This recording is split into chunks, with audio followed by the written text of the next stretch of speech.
Okay, we're going to do the underhood presentation of our 1969 and a half. Only made this car for half a year. Very, very, very neat car. So to get the hood off, this is what we do.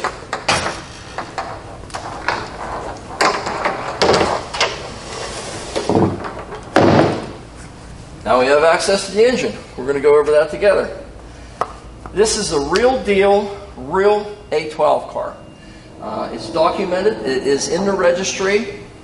It's a 440 6-pack. This is the way they came with the cold air induction. You just saw me lift the hood off. It's a fiberglass hood the way they came from the factory.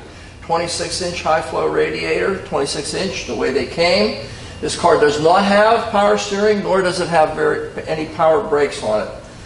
Most of these cars were released that way. They have 11x3s in the front, 11x2.5s in the back. Drum brakes. This car was kind of purpose-built. This thing was made to go fast from point A to point B. It's not a road racer. This was only made for one purpose, by Chrysler. Pressure light distributor in it. It has the correct water pump on it, the correct fan shroud for the 26-inch radiator.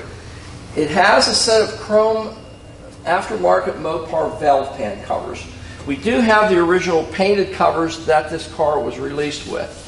It kind of looks neat to have the chrome, a little contrast between the orange air cleaner and the rest of it. Otherwise, it would be a little bit too much orange, but it does have a set of chrome valve pans on it. Has a set of 2-inch equal length headers on it. That's about the only thing on this car that is not stock the way it came from the factory, other than the valve pans. The cast iron manifolds were replaced with a set of headers. New battery in it. Fender tag is here, legible and correct. Also, the number on the radiator core support is legible and correct. And also, the VIN tag has never been disrupted in any way. And again, this car is in the registry. It's the real deal. These cars were rated at 390 horsepower. Not even close. These things made a gross amount, much more than that. They were real strong runners. These cars would run door to door or in front of a Hemi anytime that you wanted to line them up in 1969 or 70. It has a trio of poly carburetors on it, 1,050 CFMs combined. Edelbrock intake manifold. The 69s came with an Edelbrock aluminum manifold. The 70s, which were just V-code cars, they weren't A12 cars, came with a cast iron manifold on it. A lot more weight. Again, these were a special built engine. It's a purpose built motor, making tons of torque, tons of horsepower, and as you can see, this thing is just exemplary in every way. It's not just an average car. This thing is documented. The inner fender panels are just as nice and clean and fresh as could possibly be. You can see that the well, we already went over this. The core support is undisrupted, still has its original number on it. Car's never been bumped. It's never been traumatized in any way. It's all the original tin on the car. Even has the original splatter coating in the fenders in the back. Whenever you open the trunk, take a look. Everything to show this car and its originality is here, with the exception of chrome valve pan covers and a set of tubular headers. This thing really rocks. The motor is built up a little bit from what the car was stock. Instead of having the stock cam in it, at this point it has a solid lifter cam in it, adjustable rocker arms, and it sounds like a fairly stiff cam. It's an automatic. It sits there and idles just as it should at a stoplight. But when you stand on this thing, you can go sideways as long as you want in it. It's a really great car. I drove the car for a few days. It's an absolute blast to drive. We're going to show you the rest of it. Hi, you're at Hangsters in Daytona Beach, Florida, and this is like really one of my very, very favorite cars of all time. An A12 car. Only made it half a year, 1969 and a half. There it is. We're going to go around it and show you everything we can on it. I did drive it for a few days, so I know how this thing performs. There's a few things I haven't had a chance to do. Have to put some rubber stoppers on it to align this hood a little bit better. Mopar wasn't real concerned whenever they did this. But we're going to set this up a little bit nicer for you so that the fit is a little bit better than it was in 1969 and a half whenever we built this car. The paint on this thing is absolutely show quality. It's Hemi orange, and it could not be any nicer than it is. course, this is like a satin black finish, 6-pack designation on the side of it, just the way it should be. I think these hoods were made by A&A fiberglass, but they're a lightweight hood. You saw me take it off to show you the engine.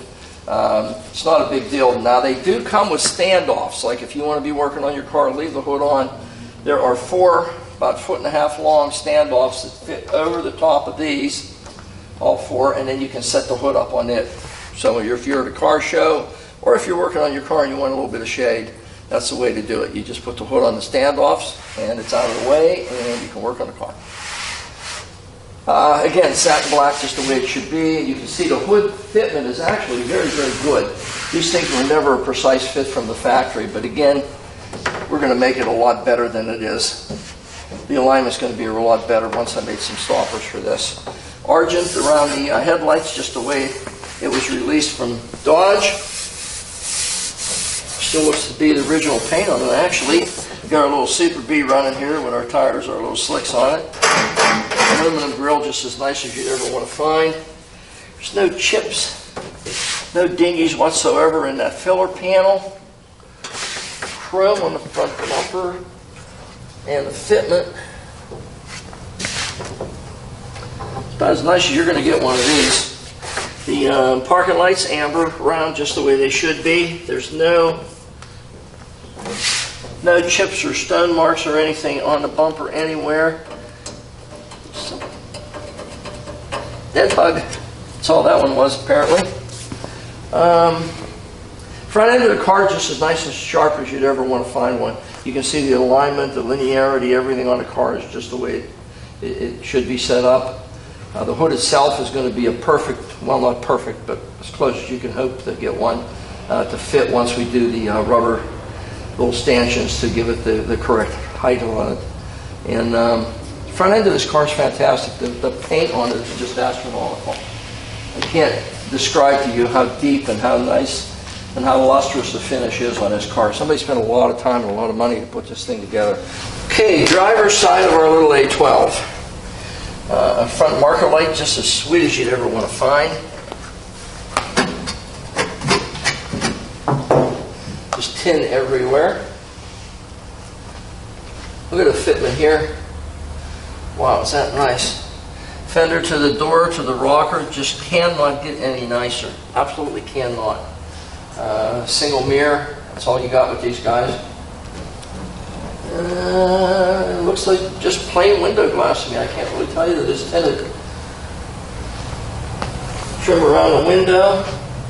No dinghies, no marks. Original wiper arms and the original equipment blades that came with them. The dash transition where it goes to the base of the windshield also is just as clean and fresh as it was the day this guy was built. Padded dash pad. No marks, no chips, no cracks, no warps or anything on it from heat. Distortion just as nice as you'd ever want to find. The chrome around the wing area the same way, nice resilient rubbers when this car was restored. Roof is just like the tops of the fenders and the sides of the fenders. It's just glass smooth, and literally it appears to be that deep with high lustrous orange paint. It's just an absolutely beautiful. There's not a mark, not a deviation, not a scratch, absolutely nothing. Okay, the drip rail here. There's a dingy. Looks like somebody had a broom or something that fell against it a few times. Other than that, it's good. Wipes, whiskers, front and back, just as nice as you could possibly hope to find. Look at this window. You could stand here with a hose and not get any water in this car. Door handles, chrome's absolutely flawless on them. Paint on the door, down to the rocker panels. Really, really nice. Nice fitment here too. Look at this. Wow. This is a very high quality car. Very high quality car. A little Bumblebee just the way it came from the factory.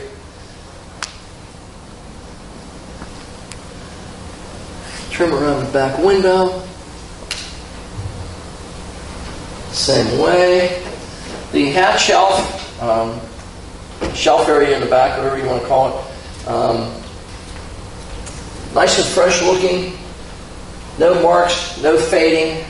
Absolutely no distortion whatsoever to it. 2 aftermarket speakers put on. I think they say Sony speakers on them. Other than that,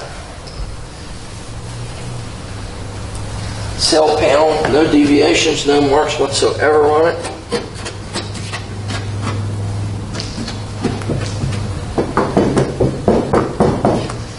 Tin.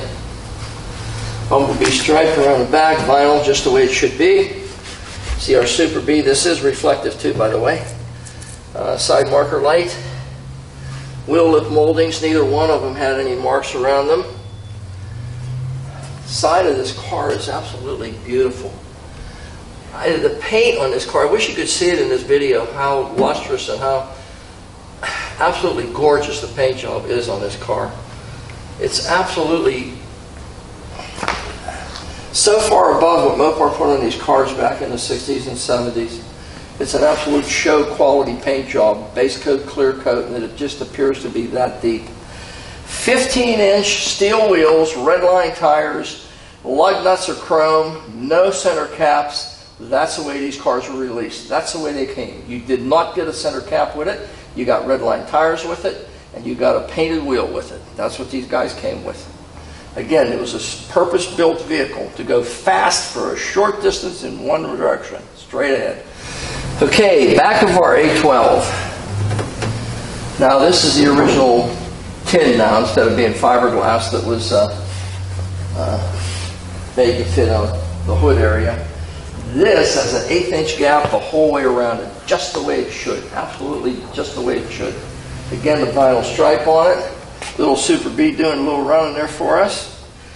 Dodge across the back, trim around the tail lights. Very, very nice. Backup lights and the tail lights themselves, very nice and clean and clear looking. Let's check this side.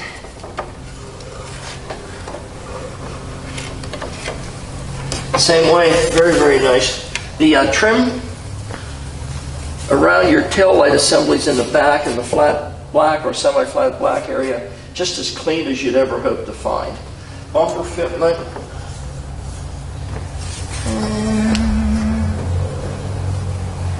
Good.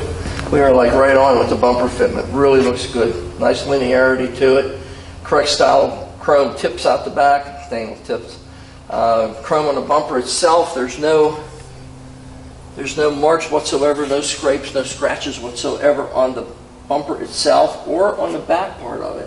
It's just as nice and clean. There's no bump marks or chips or anything in the chrome itself. It's an absolutely flawless back end. The front end was just exemplary, and there is absolutely nothing that you could see on the side of this thing except nice straight tangerine colored paint. We got one more side to go, see if there's anything that comes up there. Okay, our last side, and we certainly haven't found anything other than a couple little broom dinghies in the drip rail molding, but the paint and the fit and the finish and everything on this car is just as sweet as you would ever hope to find.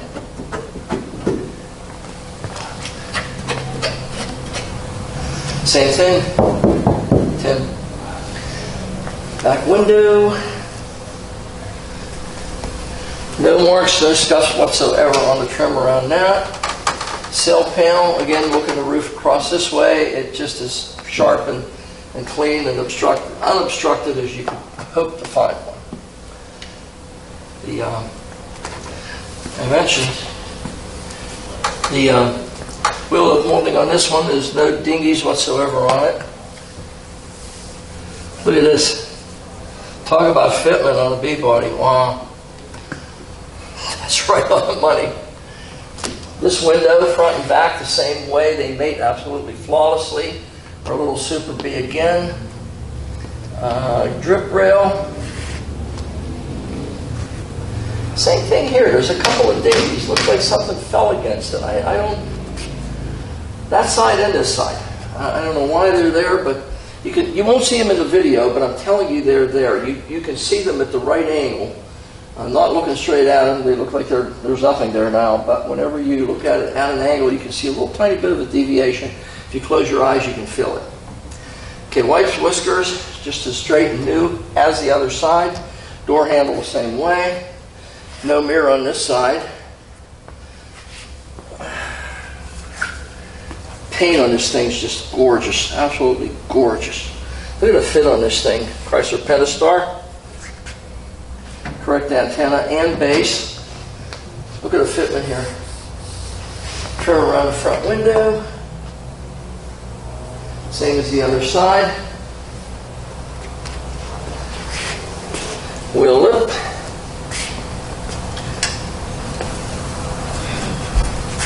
Marker light. And we're back up front where we started the whole ordeal here. This is just an exemplary car. They only made these cars for a half a year. 1969 and a half. They didn't make them at the beginning of the year. They came out with this car in the middle of production and then made it through the end of the year. And then in 1970 it became a V-code car, whole different car. Not this car at all. That car had a cast iron intake manifold on it. This has aluminum. That car was a little heavier. This is a little bit lighter. And Super Bs are the only cars that these were released with. Roadrunners too, but for Dodge it was the Super B, an A12 car. And it's also designated on the fender tag and all the paperwork. This car is in the registry. Very, very rare car. Very few of these vehicles were built. And again, they were only built for one purpose, and that was to go fast in a quarter mile. And that's what this guy was set up with. And once we do the undercarriage, we'll show you. It does have a 410 Dana in it, pause traction. I used the car for a few days, and this car is an absolute blast to drive. It makes sounds that will make your toes curl. You can take this car through the parking lot and just tap the gas on it. Every time you do it, just cracks the tires loose every time you tap it. If you lay into it in first gear, you better be hanging on because it's not straightening out until somewhere going from second into third. It's a fantastic running car. They were made for a purpose, like I said, as a drag car to race, to win, and they did. This car turned the same times or better times than a 426 Hemi did in the stock class. Fiberglass hood, it's the correct color, correct interior, everything is correct on this car with the exception of chrome valve pan covers and a set of tubular headers. And we do have the painted covers for the thing. It's a very difficult car to find, and this is a paperwork one, and it does have its numbers in the registry, so it's a car that you can't dispute its origin or its authenticity. There it is. It's available here at Hanksters in Daytona Beach, Florida, and you got to take a look at this one because it's an absolute blast to drive. I mean, an absolute stitch. Makes you smile all day long. Now I really feel at home. I really feel at home in this guy. 69 and a half A12. Super, super nice one too. Not an average one. Tight as a drum. Stitching on the sun visors. Nice and tight, not coming loose yet. No milkiness of the mirror that needs to be tightened because it's loose and flopping around. And seat belts on the top of the roof line here. Shoulder belts, actually. Seat belts in the rear. Seat belts in the front also. It does have the auxiliary shoulder belts. The original wood grain style steering wheel. The three spokes are very, very, very nice on it. One split right dead in the center of the top part of the steering wheel. I think we're going to try to fill that in. Might not match perfectly, but it's going to be better than a 1/4-inch gap and it's sitting there. Correct dashboard. Everything nice and legible and clear just the way it was in 1969 and a half. These guys came with the a Charger style dash in them. All the gauges are, like I said, nice and clear and crisp. It does have two auxiliary gauges in it, one for oil pressure and one for water temperature to give you actual pressure and temperature instead of something very vague up on the dash. Wheel style radio, which is rare. The only way you could get this in 69 and a half and 70 is with an 8-track, and this guy got an 8-track with it too. So let's see what we got. Stainless trim around the gas brake and emergency brake cable. Console with the shifter on the console, obviously, instead of the column. Console is very, very nice on the car. It's not cracked up or anything. The wood grain on it is really nice to match the wood grain accents on the doors and the back panels.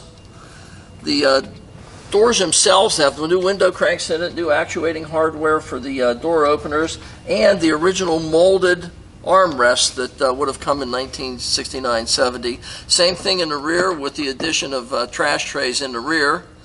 The seats have been redone, front and rear, very, very nicely padded and done nice as they should be. The original headrest still in place the way they were in 1969. This thing is just absolutely a fantastic car. The carpeting is the loop pile type carpeting that was released with these cars in the 60s. The sill panels on the side where you get in and out, they are the original ones, and they don't need to be replaced. They're in excellent condition. All the rubbers on this car have been replaced. They're all nice and soft and resilient. Even in looking into the door jambs, nice and clean. They're not all funky and deteriorated or scaly or anything, just the way the car would have been when it was new in 1969 and a half. This thing is just as nice as you'd ever want to find one. Again, the padded dash is nice and resilient yet. I can't see anything in this car that's out of place, absolutely nothing. Glove box in the center console, glove box in the dash also.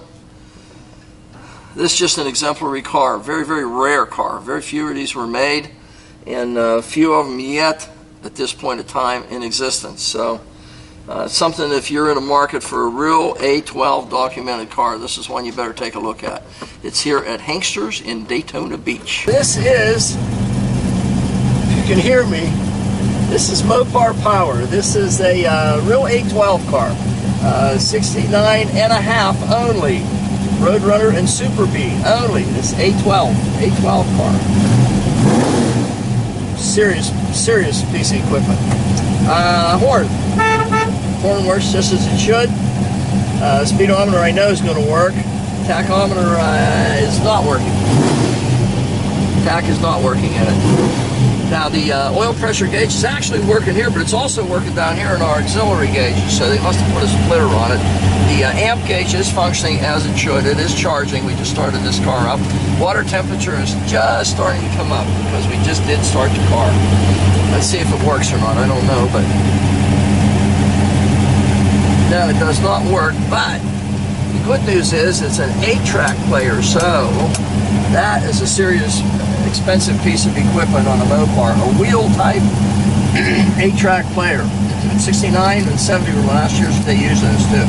Really a neat piece of equipment. Wipers working as they should. Okay, turn signal left. Just beating itself to death over here if you can see it. There it is. Turn signal right. Working as it should. And we're going to go for a ride. And I know how this car runs because I took it and used it for a while. It's one of my very favorite cars. Just to give you an idea, it's an A12 car. We're just sitting here. Just tap the gas. This car has so much snot, it'll tear the tires off this thing. It's amazing. We shot this whole video already, and we've been trying to do a drive for this car for about a month now. And every time we go to do a drive for this car, every time something comes up or it starts raining, guess what? We're just going down the road here. We're going to try to get this in before it rains, but we're getting drops on the windshield. No hands, down the road, straight as an arrow. Car goes, tracks just as it should. Let's try braking, no hands, see what happens. See? Straight as an arrow.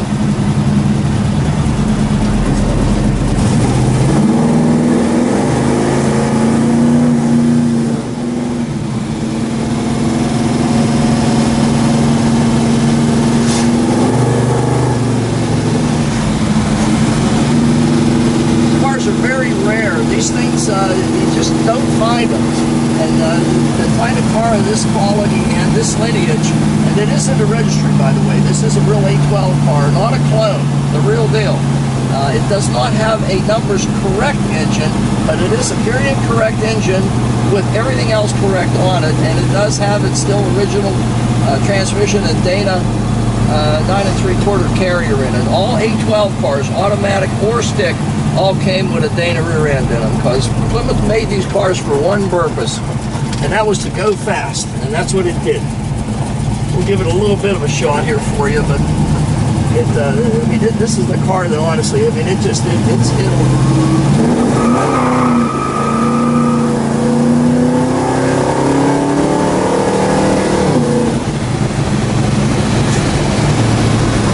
a real nice, strong running car. These things make tons of horsepower, tons of torque.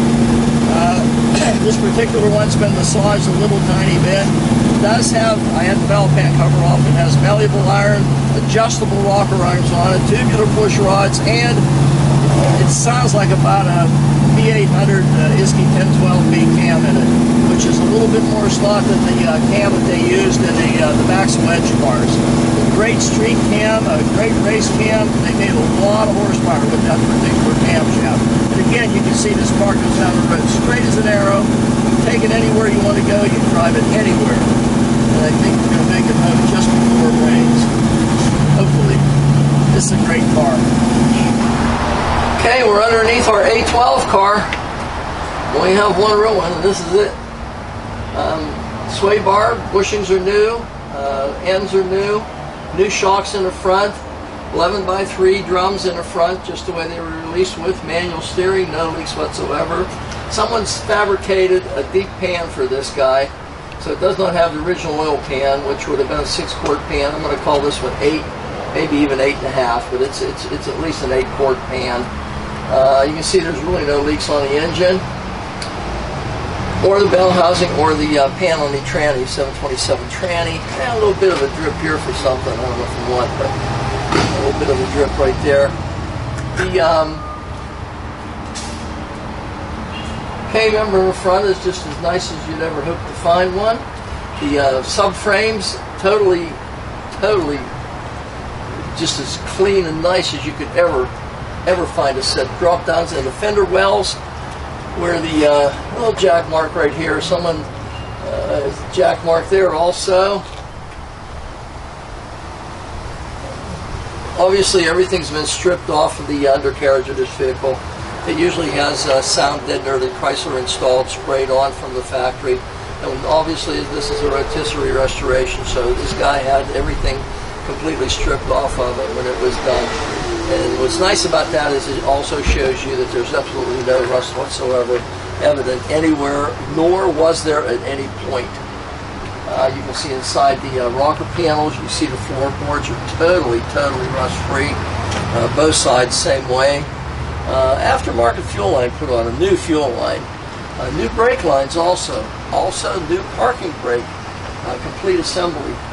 Front to back is all new. The pipes are must be 2.5 inch going into 2 Flowmaster mufflers. Mount on the rear of the tranny is also new, no leaks in the back of the transmission tail shaft. Cooling lines, because of the headers, they routed them out along the frame and out to the radiator out front. New U-joint on the drive shaft, looks like it's been out and balanced into. Same thing, back of it, U-joint the same way, just brand new and fresh. Torque boxes in the front, just as nice and clean as you'd ever hope to find them.